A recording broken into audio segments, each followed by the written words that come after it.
With the Thanksgiving weekend and week 13 already underway with Thanksgiving Thursday, we've still got quite a few games that are going to need to be decided, which could have not only divisional championship implications, but playoff implications. You know how those work. They play the games on the field and victories decide who stays, and defeats decide who gets the better pick. And with just 5 weeks remaining, several teams are looking to hopefully increase their playoff seedings, while others, looking for better draft picks. These stories and more on this continued Week 13 edition of Gridiron Gab Pro Style. The autumn winds move like the thunderous waves of Neptune's sacred palace. And here, amongst the blackened soil, lies the ragged hands, worn, torn, and callous. They await with cunning and vicious prowess, for the warriors have returned.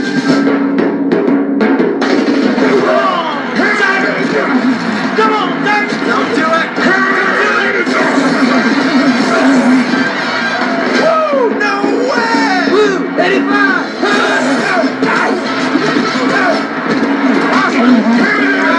Crying out loud! You're making me, you're driving me nuts! But behold... Welcome back. Thank you all for joining us here on this holiday Thanksgiving edition continued of Gridiron Gab Pro Style. Of course, you're gabbing with the one and only Mr. CeeLo. And I must tell you, I am enjoying myself, although I'm working, but I am enjoying the fact that I get to communicate with you guys and have some great things to enjoy as well as the food. But before we get started on all the shenanigans of week number 13, let us take a minute and reflect as we have a word from our sponsor. While other men settle for a lotion that smells like their grandma's bathroom, you reach for TF Man, the whipped tallow cream forged from beef fat, testosterone, and destiny. Because dry skin isn't a seasonal concern. To you. And TF Man ain't your war paint. Your elbows, sandpaper. Your knuckles, granite. Your face looks like it's been through 3 divorces and a chainsaw. But with one swipe of TF Man, boom, hydrated, smooth, touchable, and suddenly the wife starts glaring. The girlfriend forgives you, and the mother-in-law finally says something nice. So crack open a jar, you rugged warrior. Because thanks to you and Lumavita's TF Man. TF Man whipped tallow cream. For skin tougher than those Sunday battles. Moisture for men who don't moisturize. Click the QR code above to go to Lumavita and check out everything they've got going on. As I said, I hope you guys are doing great and are getting along really well. I'm just absolutely floored at all of the attention that I have been getting. But before I get into all that, let us get into this week's games, as we are going to break them down and look at where the squads that you are respectively chasing or following are going to be, as we look and we check out the first game on the slate is going to be the 49ers and the Browns. Now, meanwhile, many of you are going to look at this game and you're going to say, all right, this is easy.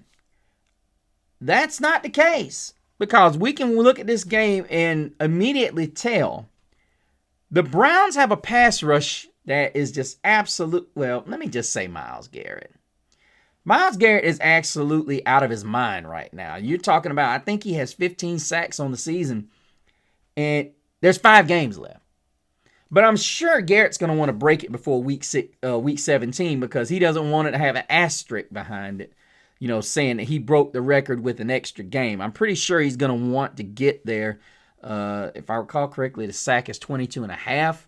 So he's got 7.5 to get right there within 5 weeks. So if he can stay on the pace that he's at right now, you're talking he could get it. I mean, right now it's easily within his reach. So I think Myles Garrett is obviously one of the elite pass rushers of this generation.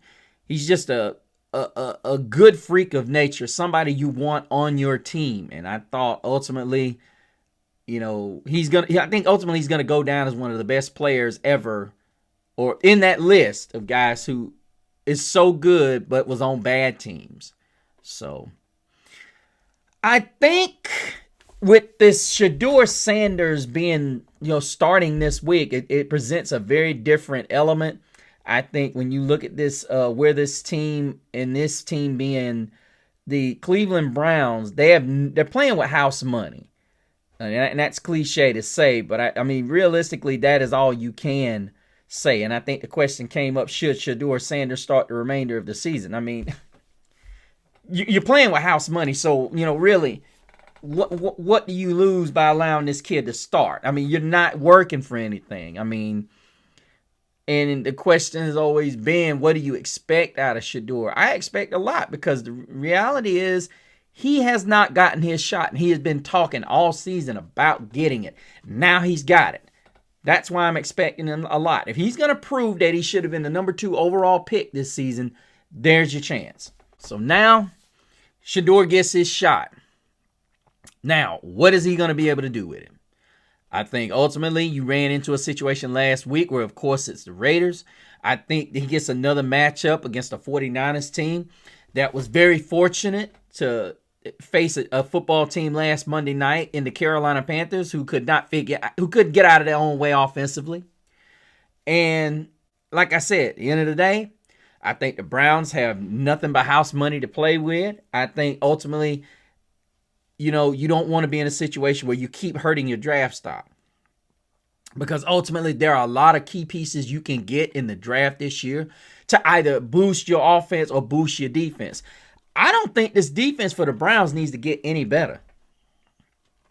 That's just my personal opinion. I think they definitely need to look into drafting either Jeremiah Love or looking for another running back that's going to be a high draft pick, because they need something in that backfield. They have nothing that scares you in that backfield. And when you don't have anything that scares you in this backfield, you're not going to get very far in the National Football League. You got to have some semblance of a running game. And then the beautiful thing is Jeremiah Love not only can run the football, but he can be a threat out of the backfield. He can be a wonderful safety valve for any quarterback.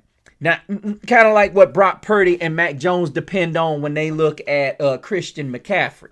So that we're on the same page. I'm not saying they have a Mike Shanahan in their coaching staff, but I am saying when you really start to analyze and look at what Cleveland has on offense, it ain't much. You got 2 really good tight ends, and then you got Jerry Jeudy. So needless to say, this needs to be a situation that needs to be handled, and it needs to be handled efficiently and expeditiously. But with having said that, I think the 49ers come into this game with a lot of question marks being from injury. I think they did a decent job running the Panthers away from running the football. This week, I think ultimately the Browns, in my opinion, do have a decent running back in Quinshawn Judkins, but I don't think it's enough. I think Judkins is a good player, but he dang sure ain't Jeremiah Love. And I can tell you right now, they're going to have to go that route, regardless of what anybody has to say. I think initially when you look at how this Cleveland game plan goes, it's a situation in which you've got Fannin and you got Jerry Jeudy and Njoku, and you have not done a good job establishing which one of these guys is going to be your guy. But of course, that has a lot to do with quarterback play.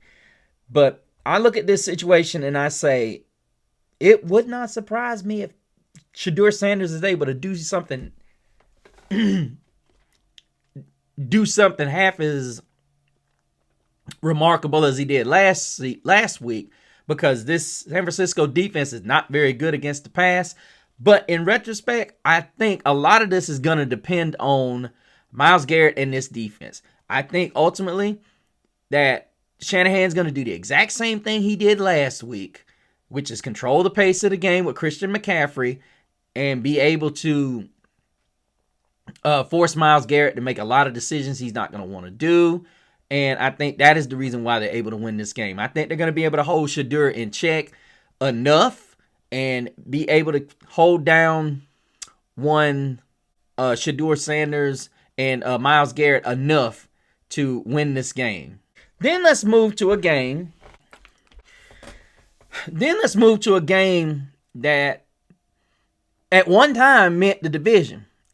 Now it just more or less means whether or not the Jaguars are going to take over first place in the division. And that would be Jaguars versus the Titans. Now, I say this because you guys are going to know what the answer to my next question is going to be. But Trevor Lawrence and the Jaguars, their offense has not been great. And Trevor Lawrence has been okay. He's been 24-07, 14 touchdowns, 11 interceptions. The defense is finally starting to come around, but then you look at the Titans, who have been in games, but they still have not been able to protect Cam Ward as efficiently as they should. Jaguars are a team that is a pretty good pass rushing team when they get their motors going. When you look at this long losing streak that the Titans have had, they opened the season with a 4-game losing streak, and now they've got a 6-game losing streak. And honestly, I don't see but 2 more games, maybe 3, in which the Tennessee Titans could actually pull a win. Now, they do have Jaguars to close the season in Tennessee. Now, the thing about that game there is going to be, you do not want to face off with the Jacksonville Jaguars, possibly with a playoff position on the line. Because the Jaguars are going to come out and they're going to play insanely tough. They do have the Saints on the schedule, and then they do, as I said, they got the Browns next week. But you do not want to continue this losing streak if you're the Tennessee Titans. Now, granted, the Titans have already parted ways with their coach. They've already done some things internally, which I'm not a fan of, when you take a new quarterback and then you get rid of the coach right after a couple of games because it's not working out. Look, the reality of it is the Titans don't have the right pieces. They haven't been absolutely killed the last couple of weeks. Like last week's loss to the Seahawks was only by 6. They lose to the Texans by field goal. They lost to the Chargers by 7. Now, previous weeks they've been pretty, mauled. They've been mauled up pretty good. But it seems as though they're starting to settle the ship a little bit. I'm just not sure that this week is going to be the week that they get it done. I mean, they've played exceptionally well at home. Don't get me wrong. They played very well at home. And the Jaguars have shown themselves to be a team that can be exceptionally vulnerable. I mean, after escaping Tempe with a 27-24 win, which looked like the Cardinals had this game in box, and they just did not do. They just handed it to them. And then after a convincing win, 35-6, you ask yourself, is this Jaguar team like Dr. Jekyll, Mr. Hyde? When is will the real Jacksonville Jaguars team please stand up? But ultimately, I look at the Titans. They keep getting close. They keep getting close. They keep getting close. They keep getting close. This is a rivalry game, whether anybody wants to admit it or not. This is a rivalry game between these two programs, dating back to when they were going back and forth for division titles. I am a firm believer that this is a huge. Would not surprise me if the Titans win this game, but I'm not going to go with the Titans. I think Cam Ward possibly goes for 2 touchdowns in this game, but I don't think he's going to be able to get it done. I think Jacksonville's going to go and add another layer to this rivalry, and I don't think until it's going to be till next season before Jacksonville is really able to make themselves relevant in this rivalry yet again, because as of right now, the Titans just don't have the resources on the offensive side of the ball, nor do they have the resources on the defensive side of the ball. Which and of course the Jaguars will take over first place or tie first place because next we've got the Texans visiting the Colts. Now, a lot of people are going to say the Colts got to get back on track after their loss last week. I will say this. If there is a weakness in this Texans defense, it is the ability to give up yards on the ground. It's not surprising, but they are very, very good against the pass. And the number one reason they are so good against the pass is, without a doubt, Danielle Hunter and Will Anderson Jr. You get this team, you're going to get the pass rush. You're going to get the boot when it comes to running the football. So when we look at it and we think real hard, and we think about it real hard, that game in KC, I saw it coming. Because when you talk about a guy like Daniel Jones like he's just popcorn because he's finally playing with an elite running back again, Daniel Jones ain't that dude. I'm just going to tell you. We told y'all this when New York got rid of Saquon Barkley. When it comes to really analyzing what this team can do, and I'm referring to the Colts. If you shut down Jonathan Taylor, and here's why I say Jonathan Taylor is the most important player on this team. Because when Daniel Jones can do play action and bootleg, that's when he's at his most dangerous. Not when you sit back there and say, okay, Daniel Jones, do this, do that. No, that is not where he's at his best. I don't care what any of y'all say. You can sit here and talk about, oh, well, Daniel Jones is almost thrown for 3,000 yards. Well, guess what? He was also he was almost a pretty good quarterback in New York. So, needless to say, when I sit and I talk about what makes teams elite, what makes them good, and what makes them dangerous, if your quarterback is not one of those players, and the reason being I say that is because Daniel Jones in previous seasons, he's ran for like over 400 yards in a season. He's only ran for 159, and I'll tell you why, because Jonathan Taylor has been so good. He's the second leading rusher on this team. You've got Jonathan Taylor almost at 1,200 yards rushing, and he's absolutely killing it. He's averaging over 108 yards. The offensive line for Indianapolis has been tremendous. But the thing about Jones, he's been sacked 21 times. And when you can fluster him, which Houston is probably going to do that, they're very good at doing that. They're very good at pushing quarterbacks to their limits, forcing them to make plays or decisions that they don't want to make. And when that happens, when you get a player that is out there forcing the issue, he's going to make some difficult decisions. He's going to make some complex decisions. And at times when you start to really think,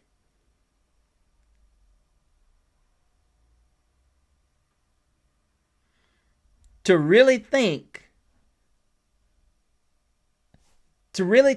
he going to make the right decision? Is he going to do the right thing? Question is he going to make the right decision? Is he going to make the right decision? And ultimately, you're hoping that he can make the right decision. I don't see him doing that. He has not been a quarterback that has made a whole abundance of great decisions when he gets in trouble. Now, many of you are going to ask, you're going to say, oh, well, are you doubting him before he even the pressure gets on? The pressure's already on. He's in a situation now where the pressure is going to be on. There's no ifs, ands, and buts about that. The pressure is going to be on. He is going to have the pressure in his face for the remainder of the season. There is no ifs, ands, and buts about it. He's got to come and he's going to have to bring the heat because ultimately this team relies on Jonathan Taylor and his ability to not make mistakes. And he, to the point that he's not that he doesn't take sacks. He can't get out there and do that either. And that's been a problem. Needless to say, I get it. People are going to say, well, you're too hard on him. Well, because the reality of it is he's the weakest link. And when you're the weakest link, guess what? Other teams know that too. They exploit weaknesses. However, I'm looking at this game and it marks the return of one CJ Stroud. Now, if Stroud can come back in this game and really make a difference, because Davis Mills was beyond okay. I mean, he was a little bit over okay, but ultimately what really got this team was that they were able to create turnovers and stops. We look at the Buffalo game, and as bad as the Buffalo's defensive line was at stopping the run, you look at this team and you say, yeah. And I can honestly tell you, this is a game that if the Indianapolis Colts are not careful, guys like Sauce Gardner, if they allow like what happened in that Kansas City game to happen, the Houston Texans get a rhythm going and they're able to run the ball and have them on their heels, this could get ugly really fast. Now, I know what people are saying. What? Indianapolis is that good and it's going to get ugly? And I'm going to tell you why. You cannot sleep on the Houston Texans, especially now with CJ Stroud back and with a new lease on life. Yeah. I think ultimately Lou Anarumo is definitely going to have to bring some pressure to shake up CJ Stroud because this is going to be his first action. I think it's 3 weeks. You're going to have to remind him why he was out for 3 weeks. And I'm not trying to be mean, but, you know, Lou Anarumo is going to have to remind CJ Stroud of what it's like to sit on that bench and what it was he was missing all of those weeks while he was not around. So, but I am taking CJ Stroud to come back in his return and to take out the Indianapolis Colts. And that would leave the Texans and the Jaguars in a tie for first place. Then we got a game that is really a battle of futility. You got the 2-9 Saints visiting the 4-7 Dolphins, whom, if I recall correctly, they are the winners of 3 in a row. Is it 3 in a row? Yeah. No, 3 of their last 4, excuse me. And winners of 2 in a row. They'll be going for their 3rd straight. After a convincing 30-13 victory over the Bills 2 weeks ago and a 16-13 win over the Commanders a week ago. The Miami Dolphins are a team that you just kind of scratch your head at. They're kind of like a football team that you're just kind of trying to figure out, what are y'all? What exactly are y'all? And the Saints are a team that's trying to figure out whether or not they should move forward with the Tyler Shuck project, or should they go ahead and take possibly a top 5 pick and move forward with another quarterback. The odds are looking more along the lines of that, with running back Alvin Kamara out and Chris Olave questionable. Your 2 biggest playmakers are going to be on the sideline. So that usually means that there's going to be a lot of unknowns out there that you're not sure of that could come out there and just very well take over a game. And what's really weird about it is we're watching a Miami team with a new lease on life. The question is this research going to save Tua Tagovailoa's job and save Mike McDaniel's job? Now, we haven't heard any reports that it's going to be over, but everybody in the league is waiting on the Dolphins to pull the trigger. Because ultimately with 5 games, a lot of people are not waiting for, not a lot of people are going to sit there and think that the Dolphins are doing anything except getting rid of Mike McDaniel. But anything's possible. I mean, you're sitting here with, as I said, 6 games remaining. Yeah, anything's possible. They could come out and finish 10-7 and possibly, I mean, that's highly unlikely, but then when you look at the schedule, it's favorable. I mean, you could go Saints, Jets, and the Steelers is definitely winnable for them, along with the Bengals. But then you finish the season with Tampa Bay and the New England Patriots. So, I mean, finishing the season at 8-9 is a huge possibility. Also, the huge possibility that you could win all 6. Not saying that's going to happen, but I'm just putting that out there. If you get hot at the right time, you can beat darn near anybody. Meanwhile, if you're the Saints, you're kind of, I'm not saying this is exactly what's happening, but this is exactly presumably what it's looking like for me, is that the Saints are basically trying to finish this out and possibly see what they can get in a draft pick, because needless to say, this is not looking like a football team, especially with Olave being out and Alvin Kamara being out. Now, they haven't put him on IR, but I am saying that it does look more and more like this could be a game that Kamara and that the Saints and Kellen Moore are looking to either select their quarterback or select their new defensive leader. But I'm taking I am definitely taking the Dolphins in this one. Falcons 4-7 versus the 2-9 Jets. Now, it can't get any worse for the Falcons. Well, yes, it could. With Drake London being already out, Garrett Wilson on IR for the Jets, and Michael Penix Jr. already on IR. And Kirk Cousins looked okay last week. But your definition of looking okay when it comes to the Falcons is really obscure, because when you think about what this Falcons team has as far as weapons go, you really start to shake your head and you wonder, what the heck is up with this? When you've got Kyle Pitts, you've got Drake London, and they made a concerted effort to give the ball to Kyle Pitts last week, excuse me. He does have now 49 catches on the year, 459 yards and a touchdown. Those numbers are slowly creeping back up now with the presence of the absence of Drake London. But see, realistically, the game plan has to be more inclined to work in his favor, not you just throw him out there and say, hey, we're going to make Kyle Pitts the dude. You can't just, you can't make him the guy when everybody's like, oh, well, he's going to get the ball right here. Looking at the Falcons, and you saw the hookup with Mooney more and more and more. Mooney was a dude that you saw when Cousins was in the game. He really appreciated Mooney's speed, and he was able to get the ball down there to him. You saw he was more comfortable throwing it down the field, and you really got to see that last week against the Saints. However, now you look at this game this week, and you kind of question, okay, can the Jets slow this down? But we already know what the Jets are going to want to do. The Jets are going to try to get pressure to Cousins, and we already know Cousins, a lot of the reason he got benched was because he was fond of giving the ball to the other team. And that is not what you want to do if you're the Falcons in this situation. You want to be able to settle in, run the football first and foremost with Bijan. Now, keep in mind, the Jets played the Carolina Panthers earlier this year, and the running game for the Panthers was not good. I mean, they made enough plays on the defensive side of the ball and enough plays on the offensive side of the ball to keep them at bay. But I think, if I recall correctly, that was the game Bryce went out of, and Dalton had to come in and finish. But don't get the Jets fooled. They will send pressure, and they will make you pay if you don't block them.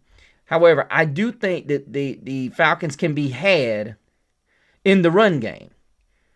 I think they may try that same approach they tried with the Carolina Panthers, which is put pressure on the run game. But I don't think you want to do that too often. I think you definitely better make sure that you don't turn. You better make sure you don't turn Tyrod Taylor loose too soon, because if you do, he can hurt you. Even though he's thrown 4 touchdowns to 4 interceptions, you got to make sure you keep him in check, because he can come out there and put a hurting on you in the passing game. He likes to put it down, stretch it down the field, and if you're not careful, he will hurt you. Like I said, his leading receivers, of course, are Garrett Wilson, who's going to be out for this game. You've got Breece Hall and Mason Taylor, as well as Tyler Johnson. But I look at it from this standpoint. If Atlanta safeties can keep the ball where they want it, which is short distances, this is going to be an offense that's going to be that is not going to be successful. But now I will say this: Tyrod Taylor is going to stretch the field. So if the Falcons think they're just going to have a field day running the football, they can cancel that. But I am going to take the Falcons in this game. But don't be surprised if this Jets team comes out with their hair on fire, knowing that there's a possibility that Aaron Glenn could be on the hot seat. I'm not saying he is, but there's been a lot of reports that Aaron Glenn is on the hot seat. And like I said, I'm not a big fan of first-year head coaches being on the hot seat, especially if they don't have a quarterback, and especially if it's a quarterback they didn't ask for. Next, we go to the Cardinals and the Buccaneers. The Buccaneers come into this game hobbling. Mostly because, like we've said before, this is a football team that is trying to establish some kind of downfield presence besides Ebuku. And that's going to be very difficult to do because I think they said Godwin came back, but he's not been the Godwin of old, if you will. But I want to say Ebuka got hurt. Let me see. I think I heard somewhere that Ebuka might be injured, I think it was. And we already know what Baker's dealing with. Baker's dealing with he's dealing with an AC joint. I think a sprained AC joint, you guys. And that's never a good thing when you're talking about an AC joint for a quarterback. Now, granted, it's in the opposing arm, but all it takes is him landing on that thing horribly, and that could be all she wrote. Right now, Todd Bowles has already said to the reporters that he is trending towards playing. As I said, I was incorrect about Ebuka. He is going to play, but he's been the guy. Chris Godwin has not been able to get back going again. And we look at this team and we say, okay, how much more of a leeway can we give you? And what I mean by that is, so many people are saying, oh, well, Tampa Bay's got injuries. Every team's got injuries.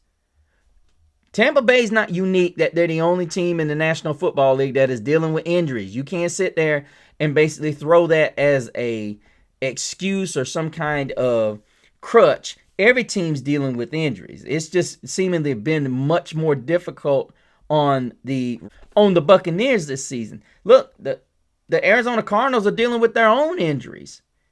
And ultimately, it's going to be a situation where if the Bucs can execute. Now, keep in mind, the Arizona Cardinals were the home team last week, and they took Jacksonville to the limit. However, I see a hampered Tampa Bay team that is better than an Arizona team that's just as hampered and has not performed nearly as well. I think ultimately Ebuka and Chris Godwin are too much, and this front seven for the Tampa Bay Buccaneers, who still remembers how to get to the quarterback, is going to do just that. And they're going to cause a lot of problems for this Arizona Cardinal offense. And I think Jacoby Brissett, who is just coming off of a great night a couple of weeks ago, with Marvin Harrison Jr. questionable and Bam Knight questionable, I don't see them being able to do a lot as far as stopping this team. Because even on your defensive side of the ball, Josh Sweat is questionable. Walter Nolan, your big star defensive tackle that made such a wonderful play, I think it was last week with the catch and interception, he's out. And you've got Will Johnson, the fabulous rookie, who's questionable, and Max Melton is questionable. So I see this being a big game for Baker Mayfield and the Tampa Bay Buccaneer offense. Granted, he can stay in this game and not have to leave it, but I just don't see this team being able to hold down Tampa Bay, and they jump back into control of first place. Now, the reason why I see the Buccaneers going back in sole possession of first place is because of who the Carolina Panthers play this week in the Los Angeles Rams, who many have said could be arguably one of the best players or the best teams in all of in all of the NFL. And why do I see this? And why do I see the Tampa Bay's being in first place by themselves? Because the Carolina Panthers are hosting arguably the best team in the NFC quietly in the Los Angeles Rams. The Rams sit at 9-2, and MVP talk all stakes on touchdowns. And Matt Stafford's thrown 30 of them to 2 interceptions. For a guy that looked like he was about to retire this season, Matt Stafford's now showing that I ain't done yet. Now, his yardages don't jump out at you. After 11 games, he's thrown over 28-30, but those 30 touchdowns are very impressive. And the Carolina Panthers, a team that had Rico Dowdle at the head, running the ball like crazy, have found themselves not being able to run the ball at all and stopping themselves. Last week, they ran the ball a grand total of 16 times, despite averaging 5 yards a total against the 49ers. Now, a lot of that had to do with the fact that Mike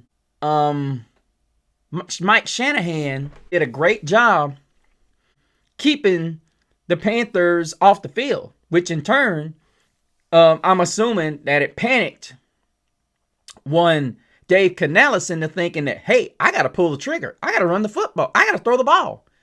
So it forced him, in my opinion, to kind of look away from what they actually were doing with the run game. And meanwhile, you had the 49ers who were doing a great job controlling the pace of the game and basically, in a nutshell, controlled the way the Panthers felt like they had to play, which was wide open. Honestly, do I think the Panthers slow this game down? I think they're going to have to, because the rushers of the Rams are good at getting up the field. And I don't know if Moton and Iquanu can keep up, but I will say the great neutralizer to a team that likes to run that likes to get upfield and rush the passer is definitely being able to slow them down with the running game. And the Panthers have the ability to do that, which, if their coach understands it, that's where they need to go. Really, the biggest problem the Carolina Panthers have had all year is their coaching staff, led by their play caller, Dave Canellis, would run the football. We look at the two losses that the Rams have, they're against teams that predominantly run the ball, in the Eagles and the 49ers. If the one thing the Panthers are going to have to do, they're going to have to keep this game close. They're going to have to keep this game in a position where they're able to make the Rams really one-dimensional. They're going to have to be able to control the clock. Now, the Panthers have been riddled with injuries. If anybody knows this team, they have been absolutely devastated. And they're going to have two more arguable starters that are going to be out. Cade Mays, who missed the 49ers game, is out, as well as Chandler Zavala. So they're going to be looking to Austin Corbett and Jake Curhan. Corbett, who came in last week and started for Cade Mays. But there are some rumors that Robert Hunt has been working out, and he's real close to being ready. But unfortunately, look at this defense. They will be getting Trevin Wallace back, but they lost Claude Sherlis, who was starting for Trevin Wallace last week. But then they lose a great piece that has been a huge step up for the Carolina Panthers, and Corey Thornton, along with J.C. Horn, superstar, I should say, J.C. Horn, at the cornerback position, who looked absolutely terrific in that game against the 49ers. This is devastating, facing off against Matt Stafford, who likes to gunsling. And then Trayvon Moehrig was suspended for this game in response to the activity that took place after the game on Monday night. Then you go look at Christian Roseboom, who's still dealing with an issue himself and is going to be out for this game as well. So you're looking at possibly Chris Barnes, who had a really good game on Monday night, possibly taking his spot. And it's looking as though either Lathan Ransom or Damani Richardson is in line to start for the Panthers at safety. So you're looking at this team and you're thinking, okay, what are we going to do to set this off if you're the Panthers? This will be the game where Dave Canellis is going to have to run the football if they're going to win. I've heard so many people say it starts with Rico Dowdle and Chuba Hubbard. It is. This is going to be a game where the Panthers are going to have to hope that they can hold up long enough to make just enough plays to keep the Rams at bay and hopefully get Bryce Young to use his theatrics to win it again at the buzzer. But it's going to be a tough go. They are very good in the passing game, and they are winners of 6 in a row. And Matt Stafford has been on an absolute tear. They just got through tearing up the Buccaneers 34-7. I don't know if I see any difference here. I think they're going to go out there, and I think the Rams are going to pull a victory over the Panthers. Now I will say I wouldn't be surprised if I turn and I look, and the Panthers have this game in hand with about 30 seconds left, and they got the ball. But I'm taking the Rams, but I'm also realistic about it. I think that it's possible that the Panthers could come out of there with a win if they can control the clock. But I'm going with the Rams. Next, we got the 4-7 Vikings and the 8-3 Seahawks. I don't even really need to say anything about this game because ultimately I'm looking at this team and I'm thinking, okay, J.J. McCarthy's out. Carson Wentz is on IR. It's going to be Max Brosner's team. Yeah. I can't go through this because I think the defense has got a lot of good pieces. I do think that the Vikings are looking to possibly push this thing to a draft because ultimately J.J. McCarthy has not been healthy. And yeah, this is a situation where I'm not trying to be mean. I don't see no upset in their future. You're facing off against a Seattle team that is hot. They hot. I mean, there ain't really anything else you can say about it. They're hot. They're at the 12th man. What else can you say? The only thing they can hope for is that Aaron Jones gets going and they can heave a couple of balls down the field for Justin Jefferson to get his hands on. I don't see it happening. I see this game getting exceptionally ugly. Even if JJ McCarthy was playing, I think his mobility is going to help somewhat. But Max Brosmer, Next. Then we got Bills versus Steelers. Now, interesting enough, the biggest weakness is what the Steelers used on the Bengals last weekend. Now, James Cook is over 1,000 yards, and Allen's at 2,709. The problem you have with the Bills is they keep wanting to go back to Josh Allen ball when they don't have to. Not a big fan of James Cook, but realistically, he's that guy. And I mean, when I say he's that guy, he's your guy. Stop beating around the bush. Give him the damn ball. And the Steelers are a team that is capable of turning you over. And we saw that last week when we watched them against the Cincinnati Bengals. And I'm going to be honest with you, if you are a Bengals fan, you have our deepest sympathies because realistically, when you watch this team and you sit and you say, wow, can it get any worse? Now, they did lose, I'm thinking about 2 weeks ago, my bad. When they lost to the Bears last week, and I listened to Cam Newton say that they haven't played anybody in not so many words. He said in more words than that. But that was what was funny to me. Cam was sitting here basically in a nutshell saying that the Bears weren't a very good team because they hadn't played anybody. So basically what you're saying is that Pittsburgh ain't nobody. Yeah. Pittsburgh is up and down. I'm gonna be honest. For a team that's 6-5, yeah. I mean their defense and Mike Tomlin, like I said, they always find a way to get it done. And with the Bills ruling out both of their tackles and giving up as many sacks as they've given up, this gonna be trouble for the Buffalo Bills. They gonna have to lean on a more deceptive game plan. I don't think they're going to be able to do it. I think Pittsburgh's going to turn them over. They're going to make mistakes. And I think ultimately they're going to try to do a lot of Josh Allen ball. And that is not going to work. I think the Steelers are able to save themselves and get back in first place in a wide open AFC North, which explains why the Cincinnati Bengals played Joe Burrow. And I will get to those statistics later on, you guys. I'm going to go over those games that took place last night and the one that is taking place right now. I will do all of those together. But I'm looking at the Steelers, and it's not because Aaron Rodgers returns, but it's because I'm looking at the Buffalo Bills missing 2 tackles, and I think TJ Watt is going to feast. And it is going to be cause a lot of issues for this Josh Allen offense to get anything accomplished with that type of pressure and that type of push coming their way. But then we look at a team that has been off and another team that has literally been off in the Raiders. The Chargers, on the other hand, are a team that is really... they're 7-4, but they've had to deal with both of their tackles being done. And it was bound to happen eventually. And needless to say, I'm looking at this Charger team and I'm thinking, did they solve something while they were off? Now, the rumor is that Omarion Hampton could be coming off of IR. Vidal's done an admirable job in the absence. You look at Bobby Hart as well as Jamil Sawyer. They've done pretty good jobs considering the circumstances. You've just got to, if you're Jim Harbaugh, you've really got to really try to make do with what you have. When your two top tackles go out, when you spent first round picks on them, nobody expects to have to do that.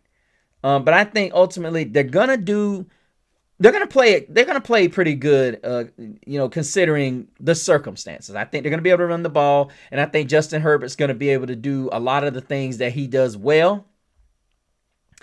I think the secondary for Los Angeles is going to do a number on the Raiders, because this is a defense that has been suspect. An offense that has been suspect all year. I think ultimately Khalil Mack as well as Tui Pueloto are going to be able to get back there, and then you also got to add Bud Dupree as Kyle Kennard as well. These guys are going to be able to hunt Ashton Genty as well as quarterback Geno Smith. But once again, I look for short passes along with Keenan Allen and Ladd McConkey to continue to obstruct this Raiders defense that has not been great and it has not been terrible. But the Raiders can't get anything going, and I think this defense for the Chargers is really good. It's really starting to take on the identity of Jim Harbaugh. I look to see this great physical secondary continue to do the number that it does, and I'm also looking to see these front guys to hunt and give Geno Smith all types of problems, because needless to say, the Raiders, I hate to say it, they are a mess. Now, though they did fire their OC this week, we'll see if that makes a change, but I don't see it making much difference, as they just they don't even have an identity at this point. Then we've got the 8 o'clock Sunday night game, Broncos and Commanders. This represents the return of wide receiver Terry McLaurin for the Commanders. It ain't gonna make much difference. I think Mariota's a good player. He's a good backup, tops, but they're just a different team without Jaden Daniels. I mean, I think this is a situation where you just go ahead and you shut them down. You're not going to win the division, and it's looking more and more like this this wild card position is running away from you. Just go ahead, shut them down, and wait for next year, because your defense is not playing up to the same level as last year. You're the losers of 6 straight after starting 3-2. Like I said, and Denver's a football team that is really on the up and up. I get it, you're hosting them, but right now the Denver Broncos are ascending. They're really becoming the class of the AFC. Ever since going 1-2, they have reeled off 8 straight, and they've beaten some pretty good teams in the Eagles as well as the Texans. So, and then they knocked off the Chiefs. So the remainder of their schedule, they do have the Packers and the Jaguars and Chiefs as well as the Chargers.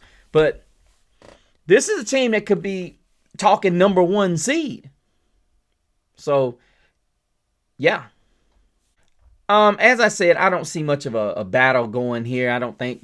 I think Mariota would have to have a career game against Denver, and Bo Nix would absolutely have to have one of his worst games for them to actually win this game. I think Denver's going to come out and they're going to pound the rock and do a lot of play action, which is what Bo Nix likes to do. And they're going to play their kind of football. And I think this is not going to be a fun Sunday nighter. I think this is going to be one of those games that you're going to go to bed early. And then, of course, we got the Monday nighter, the Giants taking on the Pats, as we see the return of Jackson Dart. I think this is a situation where if you're the Patriots, you want to be very careful. You're 10-2, you're playing well, and you're up against a 2-10 football team that's got a franchise quarterback that has his team believing, despite the fact having their energized running back, fresh rookie running back, as well as having the guy who, in my opinion, re-energized this football team, and Cam Scatterbo, not here anymore, but Tyrone Tracy is playing much better. You look at this team and you say, okay, let's really start to find ourselves. And the Giants have found their identity and really become a team that understands what its identity is. They play good, clean offense. Try not to hurt their defense. That's what they're trying not to do. You know, when you look at the way Brian Burns has been able to turn it up, 13 sacks on the season. He's right there with the madman himself. I mean, he's really not gotten a lot of help from Kayvon Thibodeau and Abdul Carter this season, but he's done an absolutely phenomenal job killing it when you look at how good this defense has been able to play in the front in their case, the front seven. Because needless to say, when you really start to step up and look at how this defense is able to get to quarterbacks and whatnot, it's really impressive, because Burns is really the only guy that is getting to the quarterback. And the way this defense, I mean, this is why I watch the Giants. And then Jackson Dart sprinkles in a little bit of happy sauce. And what I mean by that is he sprinkles in a little bit. You look at it as and you say, okay, the Eagles on Black Friday. But that's going to do it, you guys. I hope you guys all have a wonderful, safe, happy Thanksgiving. Like I said, great happy Thanksgiving to my family. Love you guys with all my heart. My fans as well. Love you guys too. Make sure you go get some turkey and enjoy these wonderful games so you can get back with your boy, Mr. CeeLo, either Black Friday after or Saturday. Because we got some great football, professional, and college coming up. Make sure, above all, you guys remain safe. Please take care of each other and look out for one another. And please, if you got any anger in your heart, just watch my show and laugh a few minutes and just let it go. This is no time of the reason. There's no time for this anger and this hate that we got going on right now. This is a season of loving. Find somebody, give them a hug, make them feel good. For all of us here at Gridiron Gab Pro Style and all my family, I hope you have a happy Thanksgiving. Make sure, if you're not subscribed to the show, you make sure you hit that subscription button down there. Also hit the thumbs up, as well as hit the little bell icon, so that when I drop a show, you guys will have access to it and be the first ones to check it out. If you are a first-time subscriber, make sure you put your name and where you're from down there and wish me a happy Thanksgiving, or put me a turkey icon down there. Make sure you go over to the Facebook of the same name, Gridiron Gab Pro Style, and make sure you join the group, as well as add us as a friend. Finally, make sure you go over to my Instagram at Mr. CeeLo. Drop your pictures of your turkeys if you will, as well as make sure you check me out, and so you can keep up with all of my in-season shenanigans that I will be caught up in, as well as making sure. But until the next time, happy Thanksgiving on this same Gab channel, same Gab platform. But behold, there is a warm breeze that comes from the west. The blazing sounds of victory fuel their everlasting quest. It is a call to arms, for they are here. An army that has the will to challenge and the will to dare.